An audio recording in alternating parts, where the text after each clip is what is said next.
In journalist and author Jake Tapper's new book, Race Against Terror, a cold case comes alive again when a terrorist confesses to killing American soldiers in Afghanistan 10 years ago. It puts two federal prosecutors on a worldwide journey as they seek justice for murders with no evidence and no precedent. Tapper brings this wild true story to life, and now he is here with us with more. Thank you so much for joining us, Jake. It's great to be here. Thanks so much. Absolutely. Well, this is a absolutely fascinating book. I am dove into it. I am reading away. So talk a little bit about what inspired you to concentrate on the story.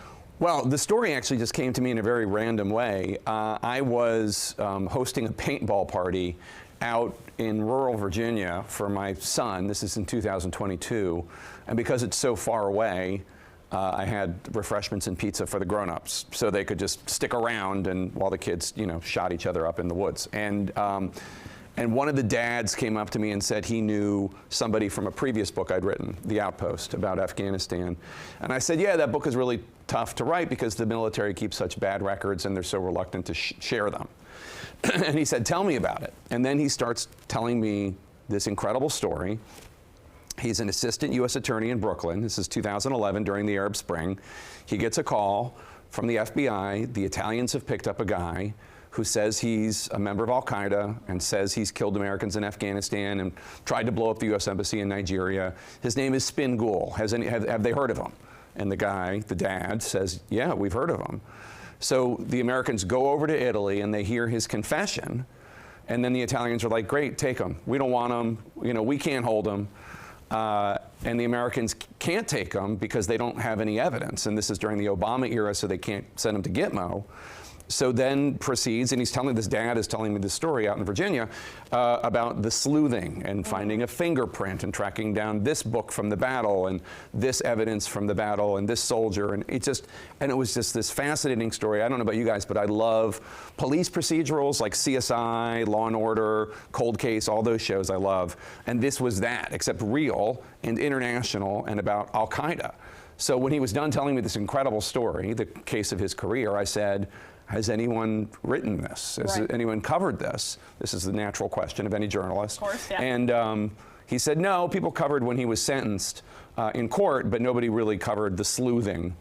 And I knew that I had a book. Yeah. And here we are. And here we are. And you had to sleuth some more. Yeah, I had to track down everybody that they had tracked down. I had to track down and get to talk to me and cooperate with me, recreate the battle, recreate the investigating, get the assistant U.S. attorneys and the FBI agents and all the rest to talk to me, the defense attorneys, et cetera. But it just came together, and it was really, it was an honor to tell the story of the service members and the hardworking prosecutors and FBI agents, but also it was a lot of fun to tell because I tried to write it. I've written a few novels, and I tried to take the lessons I've learned from those novels and write this nonfiction book, but write it like fiction, write it like a page turner. Definitely a page turner. It sounds like it was a challenging process to do all of that research around the globe. Tell us more about that. Well, I didn't thankfully have to travel to Afghanistan or Italy or Nigeria, but these investigators did, and they shared everything with me. I did have to communicate with people abroad. We were talking about this because of your Italian heritage. Yes. I don't speak any Italian. One of the main characters in the book, the first people to pick up Spin Ghoul, are these Italian Green Berets. It's the Arab Spring, and refugees are fleeing Libya and Tunisia, and there are these southern Italian islands that, they double or triple in population over a few weeks because they're just packed with refugees. So Berlusconi, the prime minister, commandeers cruise ships and puts them in the cruise ships to take them to the mainland, and that's where Spin Ghoul, the terrorist, approaches this Italian Green Beret and asks Francisco Morchesi. And Hey, put a little Italian in it. I had to learn it for the audiobook. And asks him for water. And in any case, but I was able to talk to Mr. Morchesi by Google Translate. We wrote back and forth for 3 years now. We've been corresponding through Google Translate, even though he doesn't speak English and I don't speak Italian. That's the power of technology nowadays. Yeah, it's great. I did want to bring up, and you mentioned this, you've written a lot of books. Is this your 8th book? This is my 8th book, yeah. Okay, and you've done a mix of nonfiction and fiction. You've written, obviously, a lot of articles in the past. So This was I imagine, a research-heavy nonfiction. A lot of paperwork, a lot of bureaucracy. How did you take all of that stuff and put it into a story that is gripping and interesting? Well, I tried to just think about, like I said, the lessons of when you're writing fiction, there shouldn't be any fat, right? It should just entirely be propelling the reader through the book so that they want to turn the pages. And I know from being a reader that I know that that the books I read are not only competing, you know, because I'm reading on my phone, generally speaking. My Kindle's on my phone, so I'm in bed and I'm reading or whatever. And I know I'm not only, the book is not only competing with my attention on TV or whatever, it's also competing with social media, competing with news articles that are popping into my feed. So you really have to grab the reader by the lapels and hold on to them and drag them with you. And those lessons that I learned in fiction, I tried to apply to nonfiction and thought, this just, I mean, I'm sticking to the facts. It's going to be 100% true. But I don't need there to be anything in there that the reader doesn't need to know. I don't need to take them on a lesson about Italian history or the history of these islands, or, I mean, I could do that, but that's not the book I'm writing here. Makes total sense, absolutely. And last question before we go to break is, how is TV writing different than book writing? Oh, that's a really good question. I mean, first of all, TV, and you know this, but you're writing to picture a lot more. And a lot of times you let the picture dictate the words, and often you'll be describing the pictures that the viewers are seeing, while also mindful of the fact that some people are probably listening because they're doing errands or in their car. Right, eating spaghetti at the table or right, whatever. Exactly. But it's the exact opposite in a novel. There are no pictures. Right. And, you know, I'm always begging to put as many photographs in the book as possible. And you do have some. I have some, but like, the publisher never wants there to be as many pictures as I want there to be. Right. I want to, like, anytime I introduce a character, I'd love there to be a photograph so people can just picture that person. But that's just not how publishers think. So you are trying to conjure forth in people's brains their own images. Absolutely, absolutely. Well, Jake, thank you so much. And everybody, stick around. We're going to take a break, but we will be right back to talk more about this new book. Stay tuned.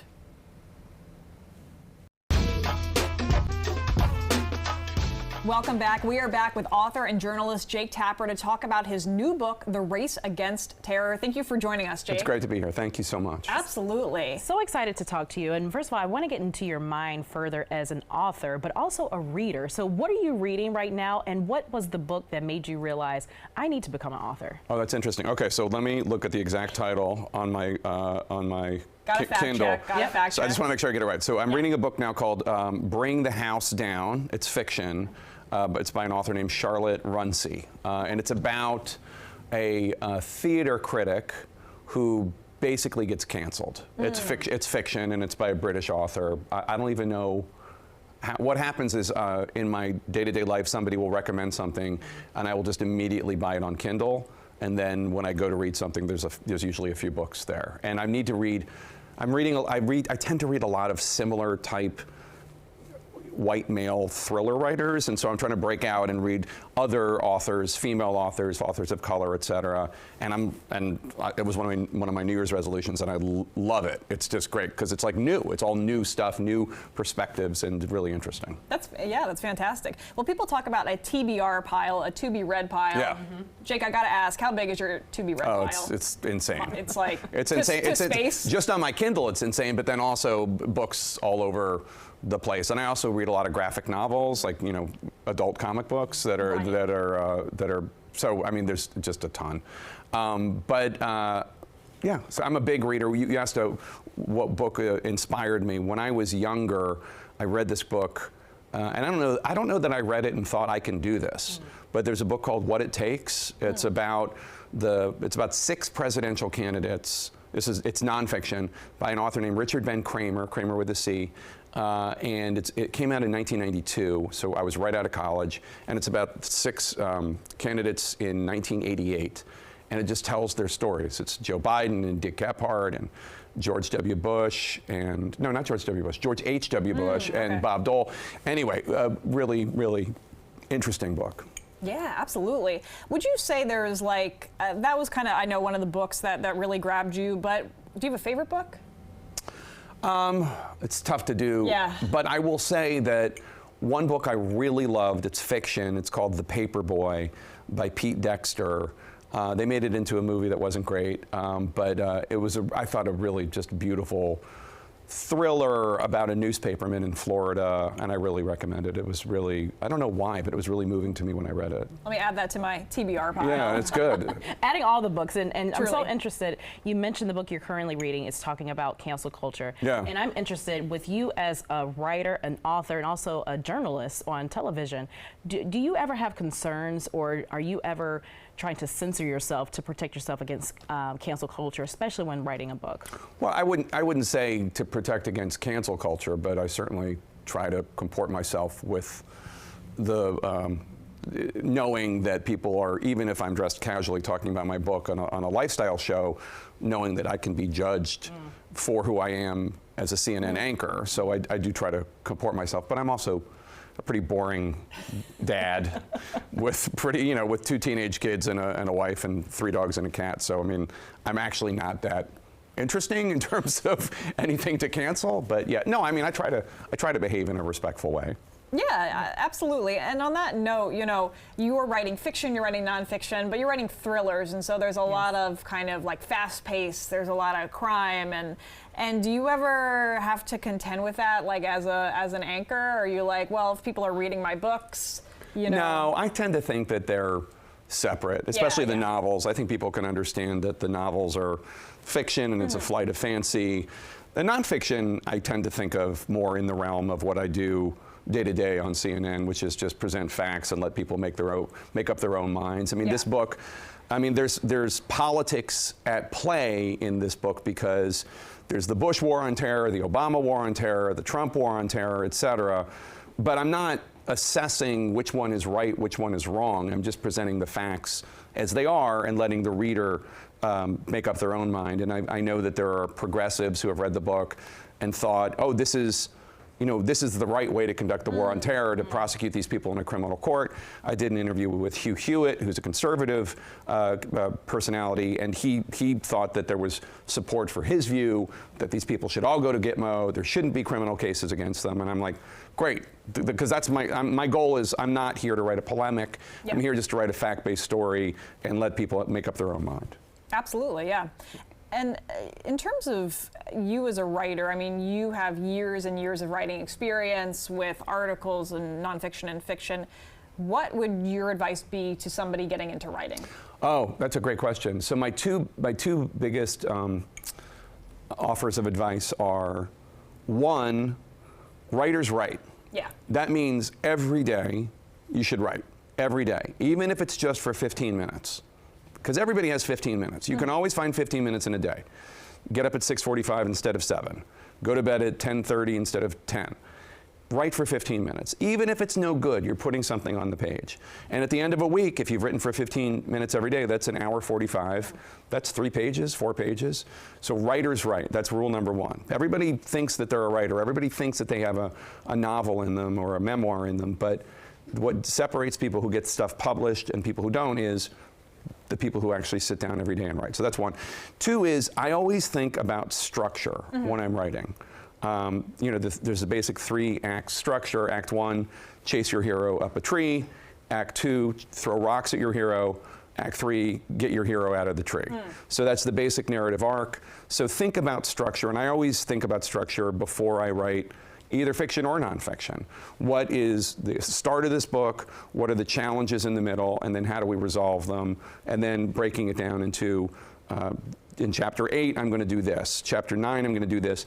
And that way, when you're writing, you're doing your 15 minutes of writing, and go, okay, today I'm in chapter 3, what is that? And you have it written what chapter 3 is. In this book, the heroines realize that the person they're interviewing is a serial killer in the middle of the interview, and they grab him, and whatever it is, and like, okay, well, I have to write that today. I'm not confessing to being a serial killer. I was going to say, hold on. No. This is inadmissible. Yeah, I was not sworn in. Yeah, anyway, exactly. Allegedly. But you know what you're going to do that day, and you write that chapter because you've given yourself an assignment and you're following the assignment. So structure is a really important part of the writing process, I think, and it's much easier than just like plunging in and seeing where the book takes you, because that's a good way to just like not finish. Right, and go nowhere. Well, we're not going nowhere. We are going somewhere, and that would be to break. So we got to make sure you're not a serial killer.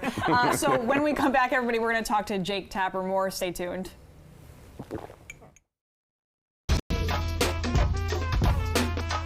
Welcome back. We are back with author and journalist Jake Tapper to talk about his book, The Race Against Terror, and we were just comparing friendship bracelets. Yes, this is exactly what we were doing. Exactly. Well, you guys, yours are fancy. Mine are They're special. Mine are cheap but special. Yes. Well, speaking of the bracelets and you being a family man, what do you ever bring any elements of your day-to-day life and your family into your books?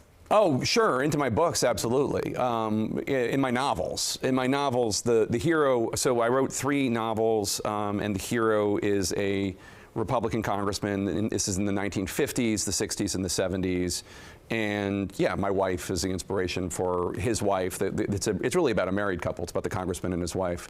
And then they have a daughter and a son, and they're loosely based on my kids, but not directly at all. Right. Do your kids know this? I think so. They don't know. They haven't read any of my books. Okay. They haven't, it's fine. It's totally fine. They don't watch, me on CNN unless it's like a big event, like a debate or something like that. That's fine. That's how kids should. I'm not forcing myself on them. Fair.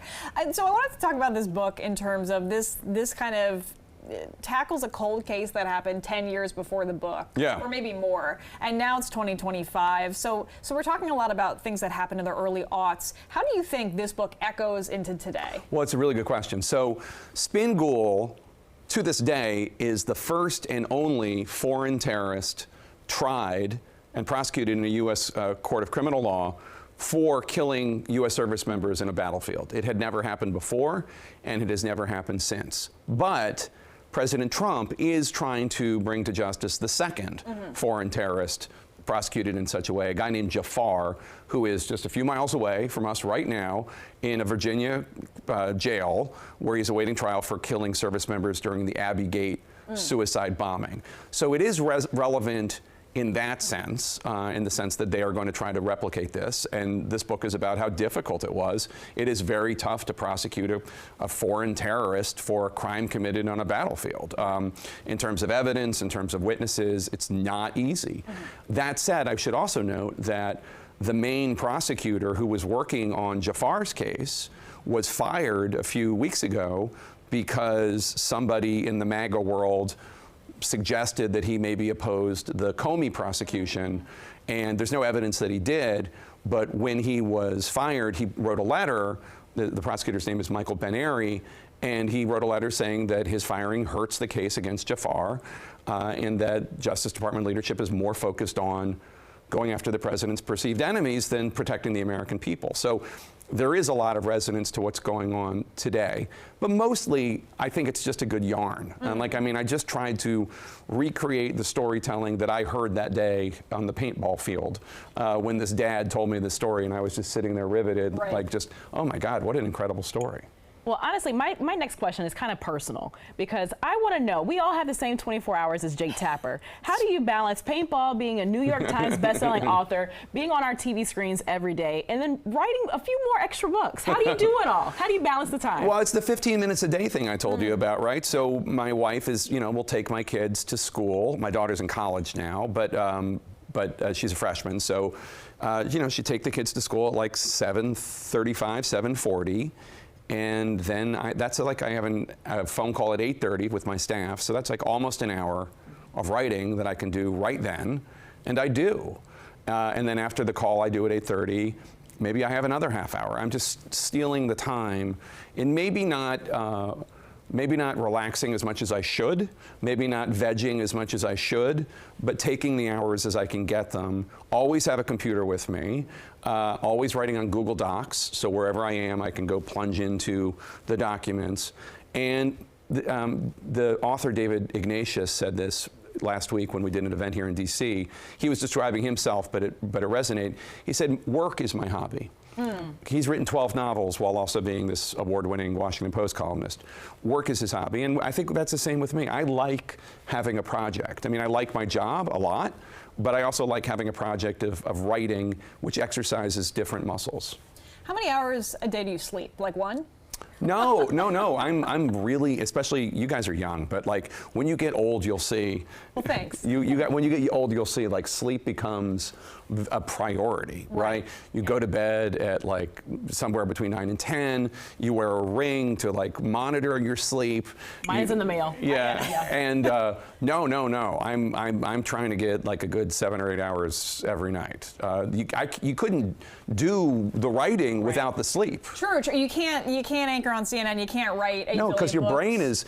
Lack of sleep is a method of torture. Yes. No, it's true. That's how they true. torture people. Is like they sleep deprive them and they make listen to crying baby sounds. Oh Lord. So for new moms, I know yours is 2 now, but for new moms, that is you're not going crazy. That is actually forms of torture. I am crazy. And you heard it from Jake Tapper, everybody. Himself. Jake, thank you so much for joining us. It was a delight. Thank on you so the much. Show. Absolutely. I assume you can buy this book anywhere books are Anywhere, sold? yes, Amazing. anywhere. Fantastic. Well, thank you again. Thank you so much. Appreciate it. Absolutely. We'll continue to compare friendship bracelets as we go into Yours break. are nice and more expensive. I don't know about that. You don't know. They're blingier than mine, no question. Thanks again. Thank you.